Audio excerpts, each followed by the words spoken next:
नीतीश कुमार ने 30 मार्च को अपना इस्तीफा दे दिया, मतलब एमएलसी के पद से वो मुक्त हो चुके हैं। लेकिन एक ऐसा काम नीतीश कुमार ने 2010 में कर दिया जिसके चलते अब तक जो जद्दोजहद है वो जारी है। रेवेन्यू डिपार्टमेंट, राजस्व विभाग बिहार सरकार का इस वक्त सबसे अधिक चर्चा में है और इसके पीछे का कारण दोस्तों हमको समझना होगा।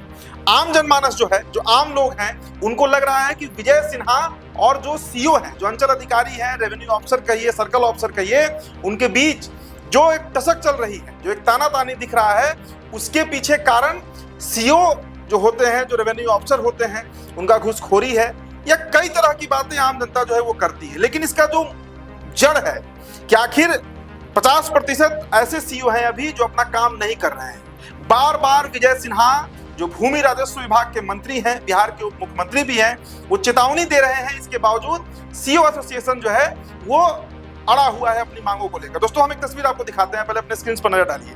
ये जो लोग आपको दिख रहे हैं, ये कोई पार्टी नहीं चल रहा है। दरअसल जो सीओ एसोसिएशन है, यानी सर्कल ऑफिसर एसोसिएशन, उनकी तरफ से स्ट्राइक दिया गया है। बिहार में वो सेवा नहीं दे रहे हैं, मतलब ना तो दाखिल खारिज का काम होगा, ना परिमार्जिन का काम होगा, तमाम जो काम है रेवेन्यू से संबंधित वो ठप पड़ा हुआ है। अब नीतीश कुमार की चर्चा हमने वीडियो की शुरुआत में इसलिए किया क्योंकि 2010 में जिस काम को नीतीश कुमार ने सही ढंग से किया, लेकिन उसका परिणाम आज ये है कि आज मंत्री और जो कर्मचारी हैं, अधिकारी कहिए, उनके बीच ठन गया है।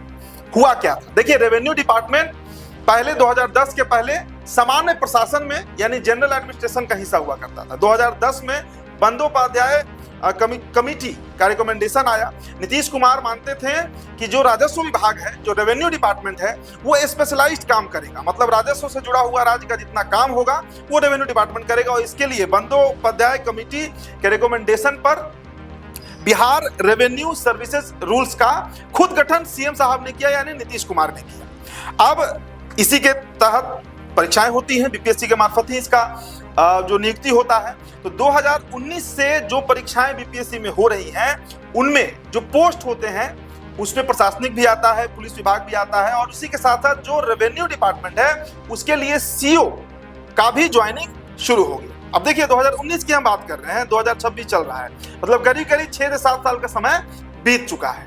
अब होता यह है कि जब आप नोटिफिकेशन बीपीएससी का आता है और उसमें जितने पद दिए जाते हैं, उसमें प्रमोशन होते होते आप कहां तक जाएंगे इसकी भी जानकारी रहती है। मतलब वैसे अभ्यर्थी जो 2019 के बाद बीपीएससी के मार्फत सर्कल ऑफिसर बने, रेवेन्यू ऑफिसर बने, उनके पास ऑप्शन था कि वो प्रमोशन लेकर डीसीएलआर बनते, वो प्रमोशन लेकर एडीएम रेवेन्यू बनते और उसके आगे जो पद होता है वो हासिल करते। लेकिन ऐसा हुआ नहीं, समय बीतते चला गया।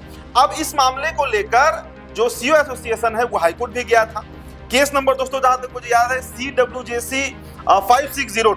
हाईकोर्ट का इस पर जजमेंट भी आया, मतलब हाईकोर्ट ने इस पर फैसला भी सुनाया और फैसला सीओ एसोसिएशन के पक्ष में गया कि उनका जो प्रमोशन है वो डीसीएलआर पद पर होगा। लेकिन सरकार इस बात को तब भी नहीं मानी।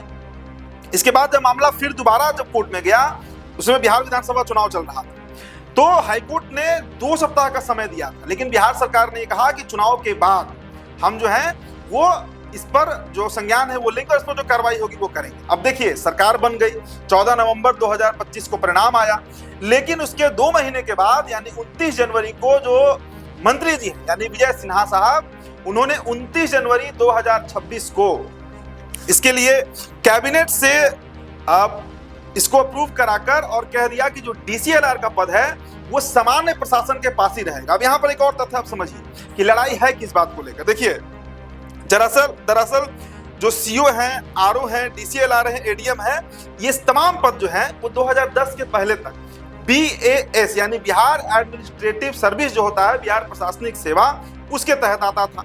लेकिन अब जब ये एक अलग विभाग ही बन गया रेवेन्यू का, तब भी जो प्रशासनिक पदाधिकारी हैं जो अभी वहां पर पदस्थापित हैं वो इस पद को छोड़ने को तैयार नहीं है। और इस पर विजय सिन्हा ने क्या किया, आग में घी डाल दिया। उन्होंने इस प्रस्ताव को लाकर कैबिनेट से अप्रूव करा दिया कि अब जो डीसीएलआर पद है वो सीओ के लिए नहीं रहेगा। अब इसी को लेकर जो सीओ एसोसिएशन है वो लगातार विरोध कर रहा है और विजय सिन्हा ने जब कैबिनेट डिसीजन से इसे पास कराया तो ये कोर्ट के डिसीजन को भी ओवर रूल हो गया।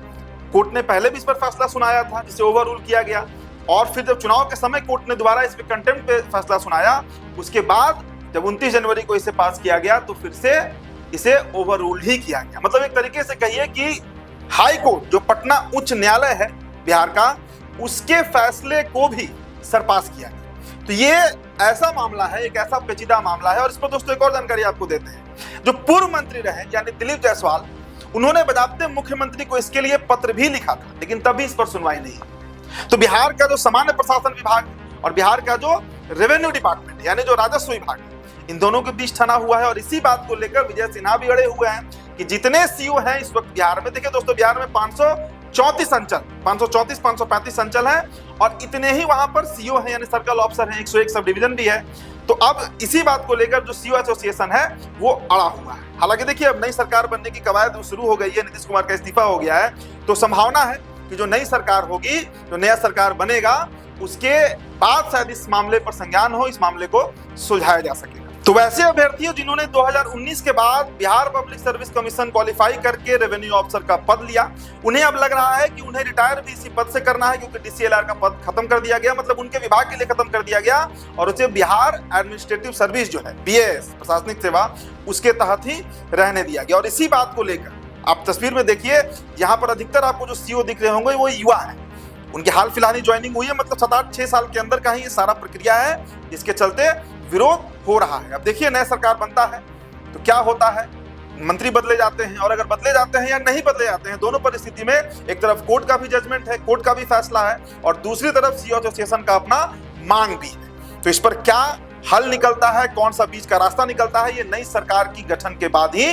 क्लियर हो पाएगा। तो फिलहाल दोस्तों इस रिपोर्ट में इतना ही। मेरा नाम उदित तारन है, न्यूज 11 पर ये वीडियो आप देख रहे थे। बहुत बहुत शुक्रिया।